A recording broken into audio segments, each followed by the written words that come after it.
Salut les filles ou les garçons, s'il y en a aussi. Aujourd'hui je fais encore une vidéo sur la rentrée scolaire 2013. Et donc aujourd'hui sur cette vidéo je vous présente mon organisation scolaire.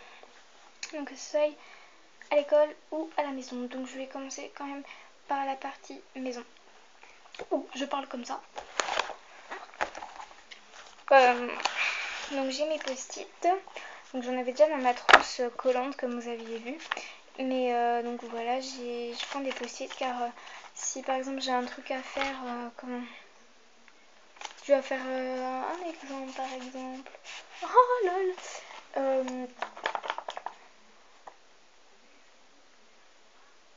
Si je dois faire une vidéo par exemple, que le matin je me dis ah faudrait que je fasse ça ce soir, et donc je note faire la vidéo, mon organisation de la rentrée, je la colle. Et puis le soir quand je fais mes devoirs, et bah comme ça après mes devoirs je tourne la vidéo et je la poste après. Voilà. Alors ensuite j'ai, je vais me prendre pour une folle mais ça c'est mon organisation. J'ai un planificateur de devoirs. En fait quand j'ai fini de faire mes devoirs du jour, je regarde dans mon agenda ce que j'ai à faire pour les jours à venir.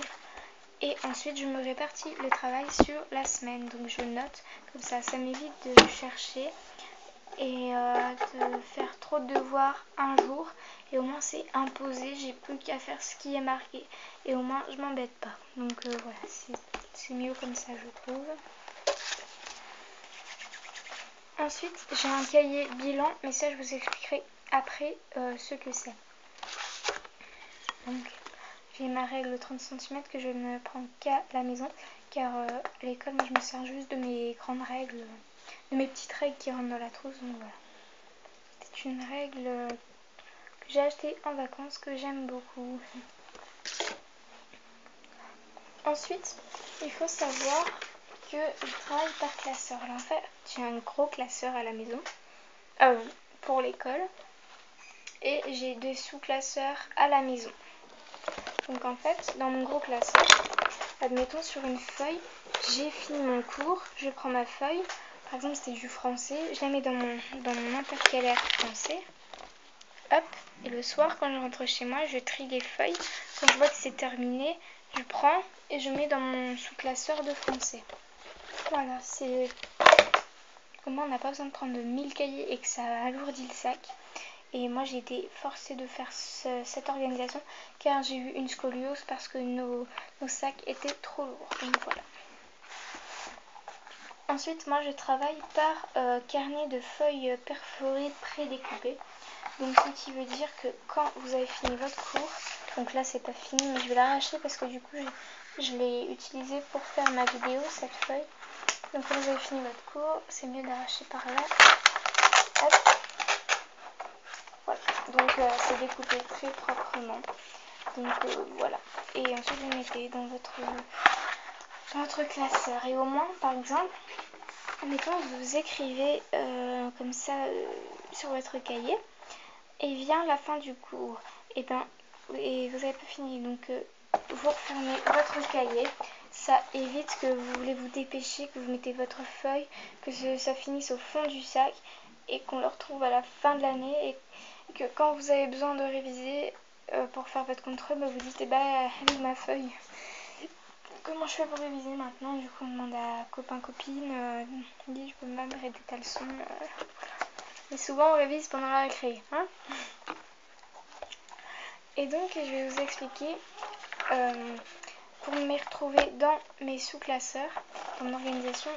À chaque début de cours, sur ma feuille je marque, par exemple en français je fais des exercices, donc français exercice, mercredi 28 août, cours numéro 43, admettons, j'écris mon cours, voilà, hop,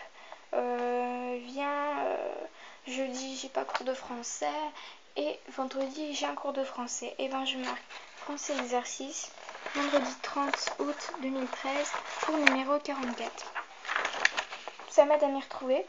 Si jamais j'ai paumé une feuille, et ben j'essaye de chercher parce que je sais entre telle et telle feuille elle est.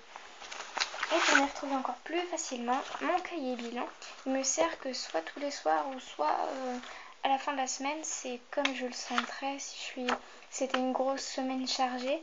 En fait, dans mon cahier bilan, je marque ce que j'ai fait pendant la journée. Donc ça, c'est avant de trier mon classeur. Pendant que je trie mon classeur, quand je vois une feuille, je me dis tiens, ça c'était le cours 38. Donc je marque français exercice cours 38. Voilà, donc je sais que j'ai fait des exercices en français au cours 38. Donc comme ça, je sais où elle est cette feuille. Et je marque le nom de la leçon, hein, par contre. Donc je sais que la leçon, par exemple, sur les subordonnées relatives, c'est du cours 38. Donc je cherche, je fais 35, 36, 37, 38. Ah, là voilà.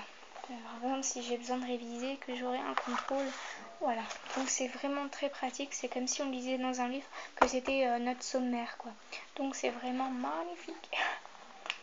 Donc moi, je trouvais que ce cahier bilan est génial. Donc je répète, c'est mon organisation personnelle. Si vous voulez copier dessus, faites-le. Si vous voulez vous inspirer pour faire votre organisation, j'en ai rien à foutre. Et c'est comme vous voulez. Moi, j'ai fait cette vidéo pour vous. Si j'aurais pas voulu que vous me copiez dessus pour mon organisation, j'aurais pas fait la vidéo. C'est logique. Donc voilà, encore une fois, je vous souhaite une bonne rentrée scolaire. Et surtout prenez une organisation parce que dès la 6e, faut s'organiser. Voilà. Allez, bisous.